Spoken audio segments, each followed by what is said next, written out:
ఈరోజు నీ కలిగే ప్రతి శోధన అది దేవుని వలన కాదమ్మా, అది అపవాది వలన నీ మహిమను వాడు దొంగిలించాలని చూస్తామన్నాడు. ఆయన నీకు ఇచ్చినటువంటి కృప నువ్వు ఎప్పటికీ కోల్పోకూడదు. అందుకే నువ్వు ఏం చేయాలి, ఏం చేస్తే మరి తిరిగి నువ్వు వెలిగించబడతావంటే కొన్ని విషయాలు మనం నేర్చుకుందాం. హెబ్రీ 11:1 విశ్వాసమనున్నది నిరీక్షింపబడు వాటి యొక్క నిజ స్వరూపమును, అదృశ్యమైనవి ఉన్నవనుటకు రుజువునై ఉన్నది. అదృశ్యమైనవి ఉన్నవనుటకు రుజువునై ఉన్నది. దానిని బట్టియే పెద్దలు సాక్ష్యము పొందిరి. దానిని బట్టి పెద్దలు సాక్ష్యం పొందిరి. 6వ కూడా విశ్వాసము లేకుండా దేవునికి ఇష్టడయుట అసాధ్యము. దేవుని యొద్దకు వచ్చువాడు ఆయన ఉన్నాడనియు తన్ను వెదకు వారికి ఫలము దయచేయువాడనియు నమ్మవలెను కదా. చూడండి ఇక్కడ మరి ఎందరైతే ఈరోజు చీకటిలో ఉన్నారో, చీకటి సంబంధం కలిగినటువంటి వారు, చాలా దూరంగా దేవునికి దూరంగా జీవిస్తున్న వారు, తిరిగి వారి జీవితంలో మరి ఈ వెలుగు ప్రకాశించాలి అంటే మరి ఏం చేయాలి? మొట్టమొదటిగా వారు చేయాల్సింది ఏంటంటే విశ్వాస జీవితాన్ని వారు కలిగి ఉండాలి. ఏం కలిగి ఉండాలి? విశ్వాస జీవితం అంటే మొదటి వచనం, విశ్వాసమనున్నది నిరీక్షింపబడు వాటి యొక్క నిజ స్వరూపము, అదృశ్యమైనవి ఉన్నవనుటకు రుజువునై ఉన్నది. అదృశ్యమైనవి ఉన్నవనుటకు రుజువై ఉన్నవి. హల్లెలూయా.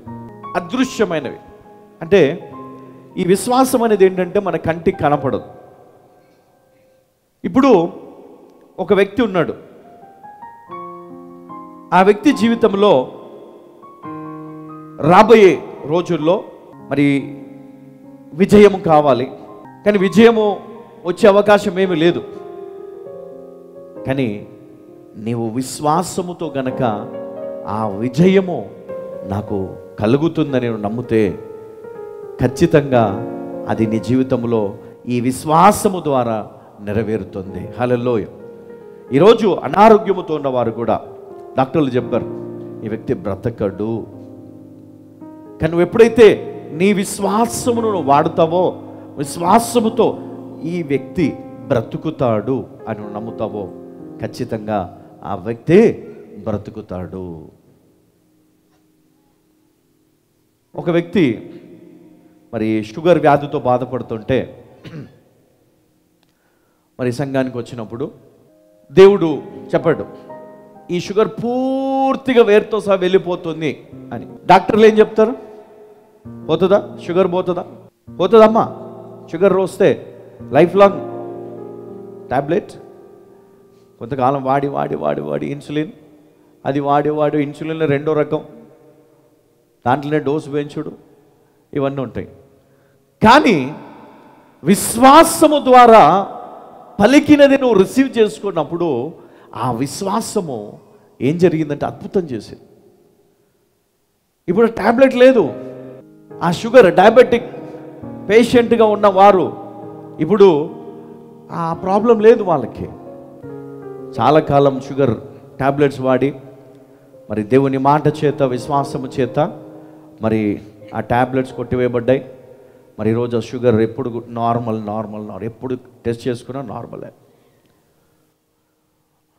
ఇది అసాధ్యమని మీరు అనుకుంటారు,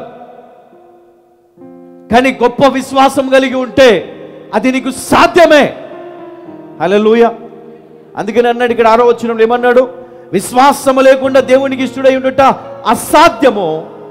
దేవుని యొద్దకు వచ్చువాడు ఆయన ఉన్నాడనియు తాను వెదుకు వారికి ఫలము దయచేయు వాడనియు నమ్మవలెను కదా. అంతేనా? దేవుడు ఉన్నాడని నమ్మాల. చాలామంది దేవుడు ఉన్నాడో లేడు, ఉంటే ఎందుకు ఇయ్యడు, ఉంటే ఎందుకు చేయడు, దేవుని మీద అలుగుతారు చాలామంది. నాకు అర్థం కాదు. దేవుని పైన అలుగుతారు కొంతమంది.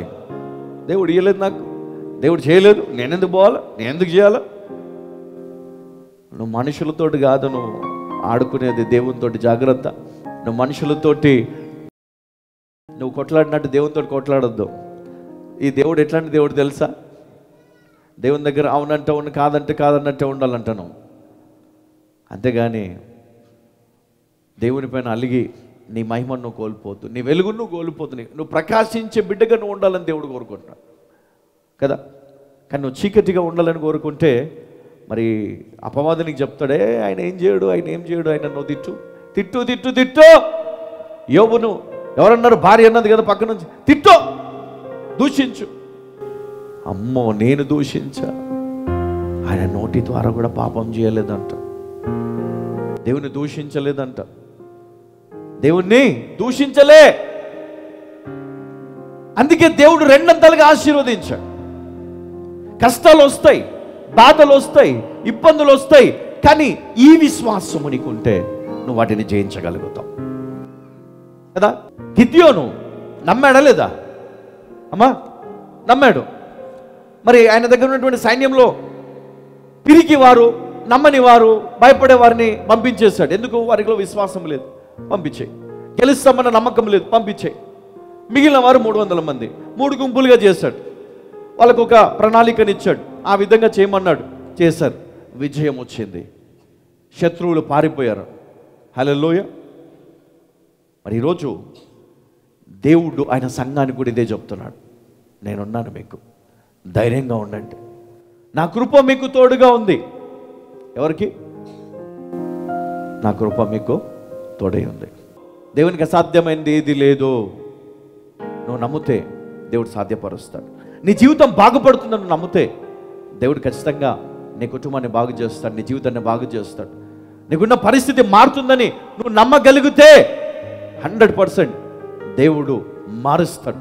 ఈరోజు ఎలాంటి హోప్ లేదేమో నీ లైఫ్ పైన.